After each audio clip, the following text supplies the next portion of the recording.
Hi, hope you are all doing well. As you see, I am back, and now what I am going to talk to you tonight is about Ashapurna Devi. I consider Ashapurna Devi to be the first lady of modern Bengali literature. She has been the author of 242 novels and 37 collection of short stories, and she was awarded the Gyanpith Award in 1976 for her trilogy, which is her magnum opus. It took her 10 years to write that trilogy. It comprises of Pratham Pratrishruti, Subarnalata and Bakul Katha.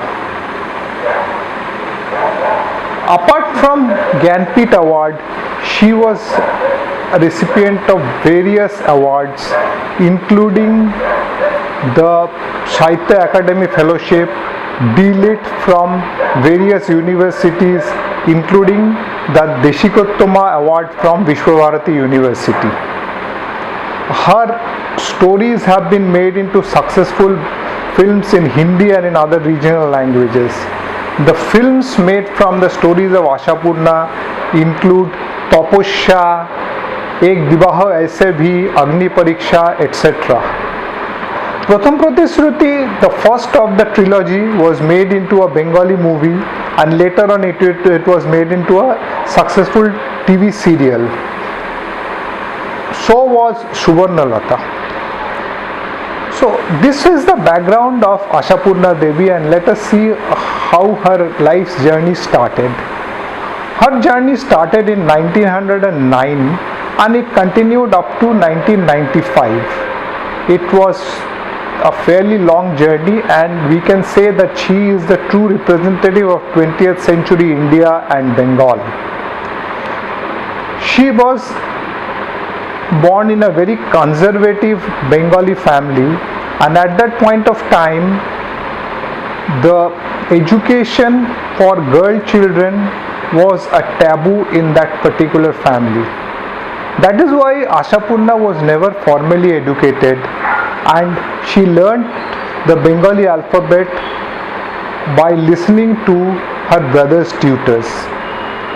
It was only when her family means direct family, moved out from the joint family, she was encouraged by her mother, who was an enlightened lady, to take up reading and writing. Once encouraged, Ashapurna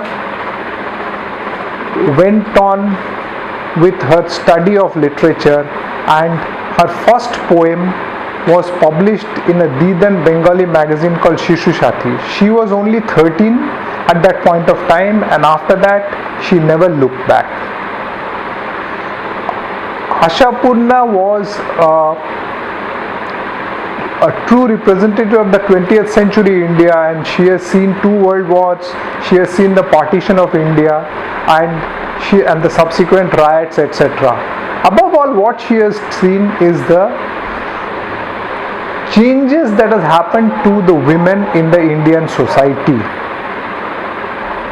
and the empowerment the women had subsequently received. Seeing the oppression of women in the Indian society, in the conservative form of the Indian society, she has actually taken to writing about women, and most of her novels are women centric, where there is a lot of protest. In fact, her literature has also helped shaping up the women's empowerment and position of women in the Indian society today. In her long life's journey, she was supported by her husband and children, and they have always stood by her very solidly, so that she was able to pursue her career in writing. Any discussion on Ashapurna Devi is incomplete until and unless we go a little bit deeply into her trilogy. I have already touched on the names of the books, but I'll like to go a little bit more deeply into them. But due to the lack of time, it will somehow remain a little bit superficial, and I have chosen the first book out of the three as the one which I will go a little bit more deeply. Here is a copy of that book. This is Pratham Pratrishruti, or the First Promise, which is the name of the English translation. The trilogy of Ashapurna Devi was a story of three generations, grandmother, mother and daughter, and the period is roughly between 75 to 100 years. The story starts, the first book, the story of Pratham Pratrishruti starts in the late 19th century in rural Bengal, and the heroine of the book is Satyavati. Before I go further into it, I would like to read a little bit of what Ashapurna had to say about her book and about Satyavati. I am quoting from Ashapurna right now. This is her words. I have thought and written mostly about women because I have seen their helplessness, and that is what I know best. Over the years, great clouds of protest have accumulated unexpressed in my mind, and Satyavati, the heroine of my novel, is the expression of that protest. When we first meet Satyavati, she was 8 years old, and as per the traditions of the society at that point of time, she was already married, though she was not living with her husband and in-laws, because she has not reached the age when she can officially consummate her marriage. In the initial stages of the book, the central character is Satyavati's father, Ramkali Mukherjee, who is the priest come physician of a village, and he is actually controlling a large joint family, and as well as he is the de facto head of the village. The women's role at that point of time in the late 19th century in rural Bengal is only limited, and the society is entirely dominated by the male folk. The women are there only for childbirth and for maintaining the traditions.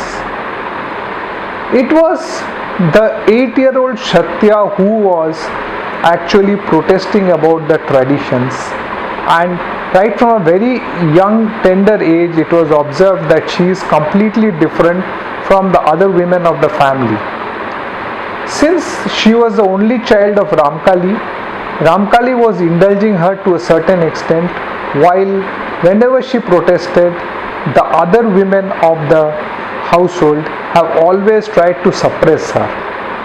Against the wishes of the society, Satya got a little bit of an education before she went to her in-laws' place.